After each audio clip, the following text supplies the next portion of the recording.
ಈ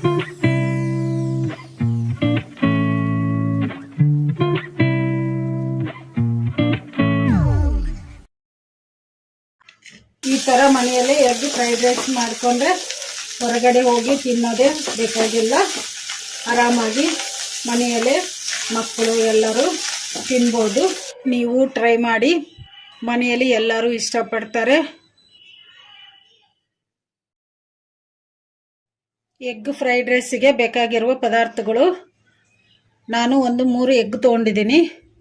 ನೀವು ಬೇಕಂದ್ರೆ 4 ಎಗ್ ಆದರೂ ತೊಗೋಬೋದು. ನಾನು 2 ಪಾವಷ್ಟು ರೈಸ್ ಮಾಡಿಕೊಂಡು ತಣ್ಣಗೆ ಮಾಡಿ ಇಟ್ಟಿದ್ದೀನಿ. ಈ ಥರ ಉದುರಾಗಿ ಮಾಡ್ಕೋಬೇಕು. 1 ಗಡ್ಡೆಯಷ್ಟು ಬೆಳ್ಳುಳ್ಳಿ ತೊಗೊಂಡು ಬೆಳ್ಳುಳ್ಳಿ ಸಿಪ್ಪೆ ತೆಗೆದು ಈ ಥರ ಸಣ್ಣದಾಗಿ ಕಟ್ ಮಾಡಿ ಇಟ್ಕೊಂಡಿದ್ದೀನಿ.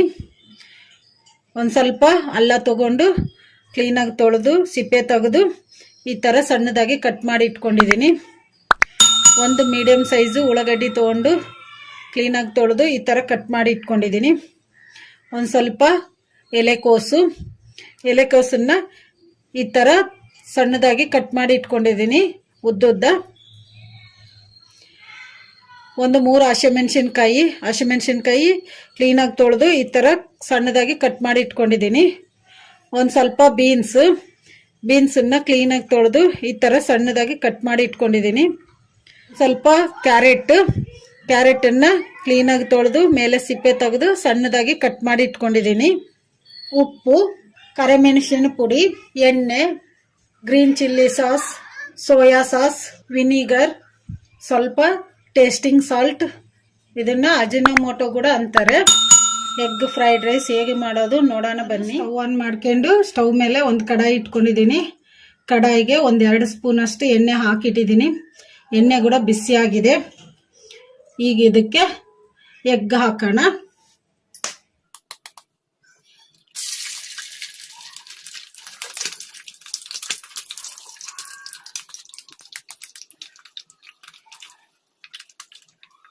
ಕಡಾಯಿಗೆ ಎಗ್ ಹಾಕ್ಕೊಂಡಿವಲ್ಲ, ಈಗ ಇದನ್ನು ಕಲಿಸ್ಕೊಂಡ್ಬಿಡೋಣ.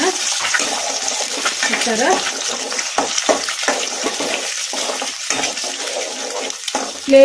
ಮೀಡಿಯಮ್ ಫ್ಲೇಮಲ್ಲೇ ಈ ಥರ ಕಲಿಸ್ಕೊಂತ ಫ್ರೈ ಮಾಡ್ಕೋಬೇಕು. ಎಗ್ಗು ಚೆನ್ನಾಗಿ ಫ್ರೈ ಆಗಿದ್ದಾವಲ್ಲ, ಈಗ ಇದಕ್ಕೆ 1 ಚಿಟಿಕೆ ಅಷ್ಟು ಉಪ್ಪು ಹಾಕೋಣ. 1 ಚಿಟಿಕೆ ಅಷ್ಟು ಕರಿಮೆಣಸಿನ ಪುಡಿ ಹಾಕೋಣ. ಕಲಿಸ್ಕೊಂಡ್ಬಿಡೋಣ. ಈ ಥರ ಎಗ್ ಸಪ್ರೇಟಾಗಿ ಮಾಡಿಕೊಂಡು ಎಗ್ ಫ್ರೈಡ್ ರೈಸ್ ಮಾಡಿದರೆ ತುಂಬ ಟೇಸ್ಟಿಯಾಗಿರ್ತೈತಿ. ರೆಸ್ಟೋರೆಂಟ್ ಸ್ಟೈಲಲ್ಲಿ ಬರ್ತೈತಿ. ಈಗ ಫ್ರೈ ಆಗಿದೆಯಲ್ಲ, ಈಗ ಇದನ್ನು ಒಂದು ಪ್ಲೇಟಿಗೆ ತಕೊಂಡ್ಬಿಡೋಣ. ಲೋ ಫ್ಲೇಮಲ್ಲಿ ಇಟ್ಕೊಂಡು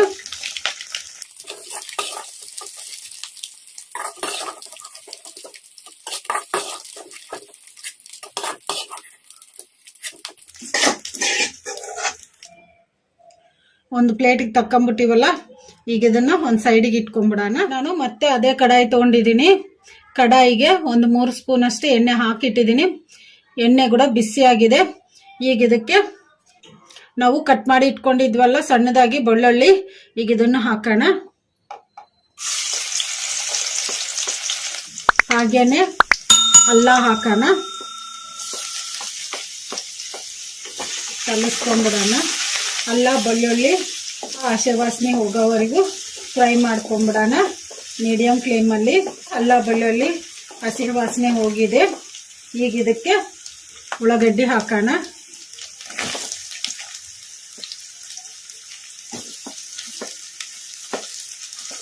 ಕಲಿಸ್ಕೊಂಡ್ಬಿಡೋಣ.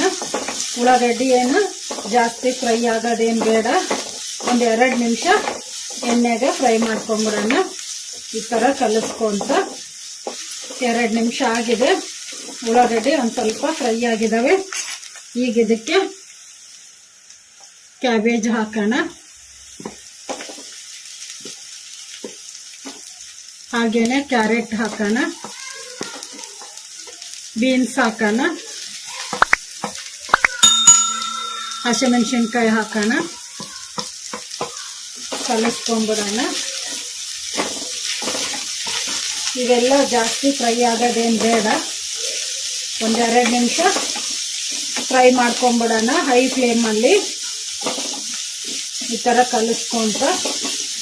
ಕಲಿಸ್ಕೊಂಡ್ಬಿಟ್ಟಿವಲ್ಲ, ಇದಕ್ಕೆ ಅರ್ಧ ಸ್ಪೂನಷ್ಟು ಉಪ್ಪು ಹಾಕೋಣ. ಉಪ್ಪು ಜಾಸ್ತಿ ಹಾಕಿಲ್ಲ, ತರಕಾರಿಗೆ ಎಷ್ಟು ಬೇಕೋ ಅಷ್ಟೇ ಉಪ್ಪು ಹಾಕ್ಕೊಂಡಿದ್ದೀನಿ. 2 ನಿಮಿಷ ಆಗಿದೆ, ಎಲ್ಲ ತರಕಾರಿನೂ ಒಂದು ಸ್ವಲ್ಪ ಫ್ರೈ ಆಗಿದ್ದಾವೆ. ಈಗ ಇದಕ್ಕೆ ನಾವು ರೆಡಿ ಮಾಡಿ ಇಟ್ಕೊಂಡಿದ್ವಲ್ಲ ರೈಸ್, ಈಗ ಇದಕ್ಕೆ ರೈಸ್ ಹಾಕೋಣ.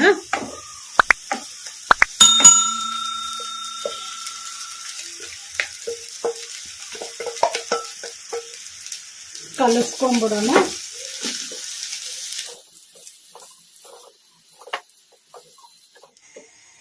ಈಗ ರೈಸ್ ಎಲ್ಲ ಕಲಿಸ್ಕೊಂಡ್ಬಿಟ್ಟಿವಲ್ಲ, ಈಗ ಇದಕ್ಕೆ 2 ಸ್ಪೂನು ಸೋಯಾ ಸಾಸ್ ಹಾಕೋಣ.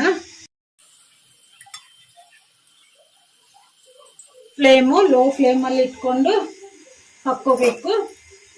ಗ್ರೀನ್ ಚಿಲ್ಲಿ ಸಾಸ್ ಹಾಕೋಣ, 1-2 ಸ್ಪೂನು. ನಾನು 2 ಸ್ಪೂನ್ ತೊಗೊಂಡಿದ್ದೆ, ಜಾಸ್ತಿ ಹಾಕೋದು ಬೇಡ. ಟೇಸ್ಟಿಂಗ್ ಸಾಲ್ಟ್ ಹಾಕೋಣ, ಸಾಕಿಷ್ಟು. ನೀವು ಬೇಕಂದ್ರೆ ಹಾಕ್ಕೋಬೋದು, ಇಲ್ಲಾಂದ್ರೆ ಸ್ಕಿಪ್ ಮಾಡ್ಕೋಬೋದು.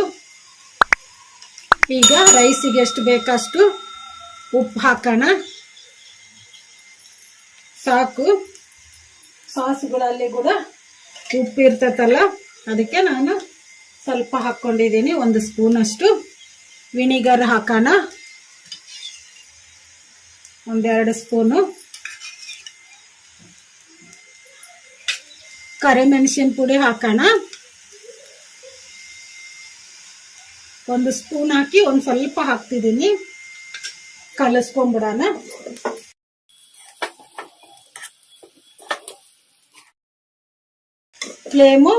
ಹೈ ಫ್ಲೇಮಲ್ಲಿ ಇಟ್ಕೊಂಡು ಫ್ರೈ ಮಾಡ್ಕೋಬೇಕು ರೈಸ್. ಈಗ ಇದಕ್ಕೆ ನಾವು ಫ್ರೈ ಮಾಡಿ ಇಟ್ಕೊಂಡಿದ್ವಲ್ಲ ಎಗ್, ರೈಸಿಗೆ ಹಾಕಿ ಕಲಿಸ್ಕೊಂಡ್ಬಿಡೋಣ.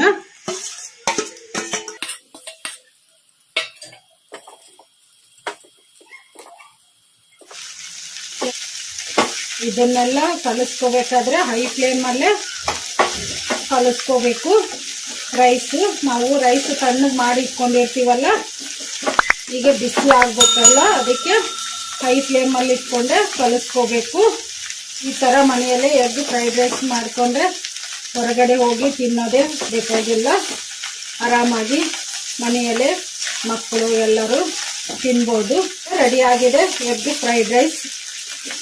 ಸ್ಟವ್ ಆಫ್ ಮಾಡಿಕೊಂಡು ಸರ್ವ್ ಮಾಡ್ಕೊಂಬಿಡೋಣ.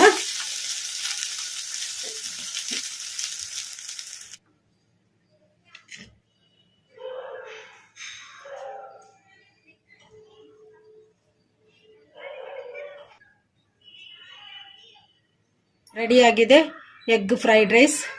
ಇದನ್ನು ಈವ್ನಿಂಗ್ ಸ್ನ್ಯಾಕ್ ಥರ ಆದರೂ ಮಾಡ್ಕೋಬೋದು, ಇಲ್ಲಾಂದರೆ ಮಧ್ಯಾಹ್ನಕ್ಕೆ ಲಂಚ್ಗೆ ಆದರೂ ಮಾಡ್ಕೋಬೋದು.